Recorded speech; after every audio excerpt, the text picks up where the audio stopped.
Wiper Joy का नया alert जारी। सिंध की साहली पट्टी केटी बंदर पर समुद्री तूफान के असरात आएंगे। समंदर में लहरों की बुलंदी में इजाफा हो गया।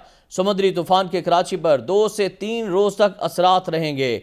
शहर कायद में 1 से 2 घंटे में 50 से 60 मिलीमीटर बारिश मुतवक्के है।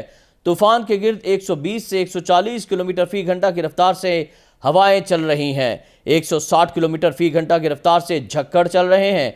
तूफान के मरकज में 30 फुट से जायद बुलंद लहरें तूफान को गैर मामूली बना रही हैं। आज से 16 जून तक शहर कायद में 60 से 80 किलोमीटर फी घंटा की रफ्तार से हवाएं चलेंगी। आज सिंध, केटी बंदर और कराची के साहिल पर 8 से 12 फुट ऊंची लहरें उठेंगी। तूफान के बायस केटी बंदर के निशेबी इलाकों और बस्तियों के डूबने का खतरा है।